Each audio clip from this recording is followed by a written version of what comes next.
బాబు ఇవాళ నేను principal ideal గురించి ఎక్స్ప్లెయిన్ చేయాలా. ప్రిన్సిపల్ ఐడియల్ ముందు మీకు ఫస్ట్ ఐడియల్ డెఫినేషన్ చెప్పిస్తాను, తర్వాత ప్రిన్సిపల్ ఐడియల్ గురించి చెప్తాను. ఆర్ అనేది ఒక రింగ్ అనుకోండి, ఆర్ అనేది ఒక రింగ్ అనుకోండి. ఇది కావాలని తెలుసు కదా మీకు, ఏ క్లాస్ అంటే యూ ఐడియల్ ఆఫ్ ఆర్ అంటే ఐడియల్ అంటే ఏం డెఫినేషన్ తెలుసా మీకు? U non empty subset of R కావాలి. A comma B belongs to U అయితే ఏ మైనస్ బి కూడా దీనిలో ఉండాలంటే యూలో ఉండాలి. తర్వాత A belongs to U, R belongs to capital R అయితే AR comma R both belongs to U, U కావాలి. ఇలా ఉంటే యూని ఐడియల్ ఆఫ్ ఆర్ కట్టాలి. ఏం ఐడియల్ డెఫినేషన్ ఏమి? What is ideal of R? U subset of R. U is non-empty subset of R. A comma B belongs to Second condition for all A comma B belongs to U implies A minus B belongs to U. A belongs to third U. condition A belongs to U, R belongs to capital R అయితే ఈ మూడు condition satisfy అయితే U ని ఏమంటారు? Ideal of R. ఇక next principal ideal definition ఒక్కసారి చదవండి. ఏమన్నాడు? There exist an element A belongs to capital R such that R లో ఎలిమెంట్ A ఉంటుంది. అది ఎలా ఉంటుందంటే U is generated by A అంటే మీనింగ్ ఏంటి? U is ఇలా ఈ ఫామ్ లో ఉంటుంది. U లోని ప్రతి ఎలిమెంట్ కూడా ఈ ఫామ్ లో ఉంటుంది. అంటే అన్నీ కూడా ఏ మల్టిపుల్స్ గా ఉంటాయి. అలా ఉంటే యూని ప్రిన్సిపల్ ఐడియల్ అంటారు. ఒక ఎగ్జాంపుల్ చెప్తాను విను.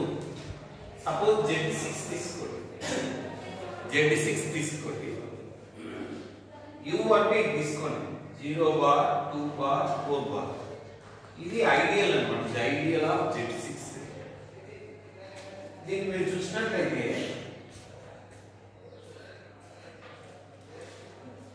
2x ఫామ్ లో రాసుకోవచ్చు. ఎలా అంటే x belongs to Z6. Suppose x 0 bar అనుకోండి, ఏమైతుందంటే x 0 బార్ అయితే 2x ఏమవుతుందండి? x 0 బార్ అయితే 2x ఏమవుతుంది? 0. x 1 బార్ అయితే 2x ఏమవుతుంది? 2 బార్ అవుతుంది. x 2 బార్ అయితే 2x ఏమవుతుంది? 4 బార్ అవుతుంది. x 3 బార్ అయితే 2x ఏమవుతుంది? 6 బార్. 0 బార్. ఎందుకంటే 2 into 3 6 ని దేంతో డివైడ్ చేయాలా? 6 తో డివైడ్ చేయాలా? రిమైండర్ ఏమవుతుంది? 0 బార్.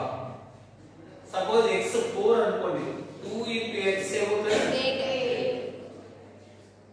2 వస్తాయి. 2 బార్. 2 into 4 అంటే 8. 8 ని 2 తో డివైడ్ చేస్తే రిమైండర్ సరే 6 తో డివైడ్ చేస్తే రిమైండర్ 2 బార్. x 5 అనుకోండి, ఏమవుతుంది? 4 బార్. అంటే దీనిలో ఉండేవన్నీ 2 మల్టిపుల్స్ గా ఉన్నాయి కదా, కాబట్టి 2 అనేది జనరేట్ అవుతుంది. ఇది ప్రిన్సిపల్ ఐడియల్ అవుతుంది. Any doubt? ఇంకొక ఎగ్జాంపుల్ కూడా ఇస్తాను. U is equal to set of 0 bar 3 bar.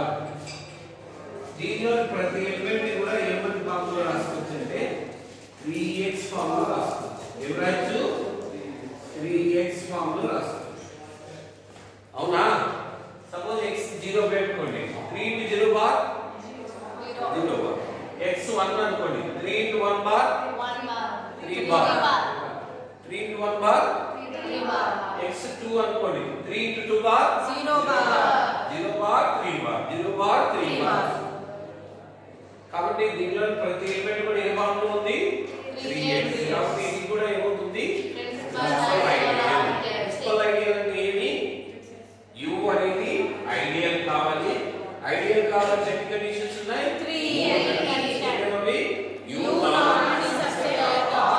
A belongs to U implies A minus B belongs to U.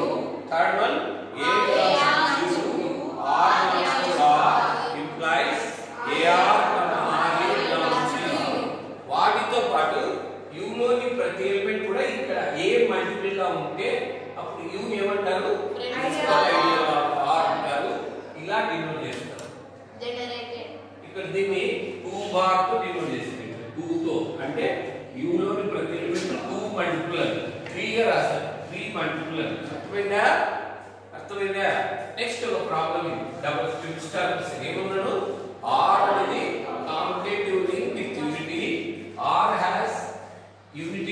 1 R లో ఉంది.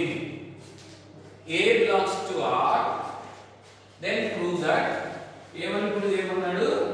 RA is ideal of R అని prove చేయమన్నాడు. ఏమా RA అంటే ఇలా రాశారు అక్కడ. A R లో ఉంటుంది, R క్యాపిటల్ R లో ఉంటుంది కాబట్టి RA అన్నీ కూడా క్యాపిటల్ R లో ఉంటాయి కాబట్టి RA సబ్సెట్ అవుతుంది, నాన్ ఎంప్టీ సబ్సెట్ కూడా అవుతుంది. సో సెకండ్ కండిషన్ ఏం identity let A, B belongs to U. A, B బదులు X, Y తీసుకోండి. ఏం సెకండ్ కండిషన్?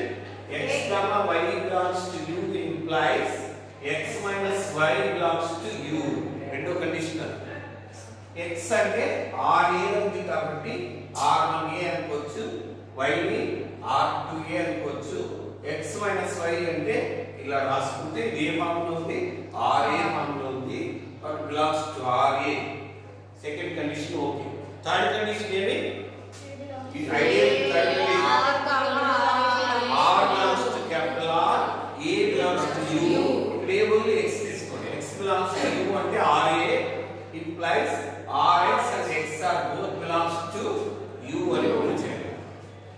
RX తీసుకుంటే XR1A గా రాసుకోవచ్చు.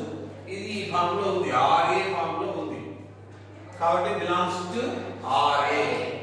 So similarly XR అంటే nothing but competitive ring కాబట్టి RX అని రాయొచ్చు, that it belongs to RA. XR రెండు కూడా క్యాపిటల్ R లో ఉన్నాయి. R అనేది కాంపిటేటివ్ కాబట్టి XR is nothing but the doubt. Therefore RA is ideal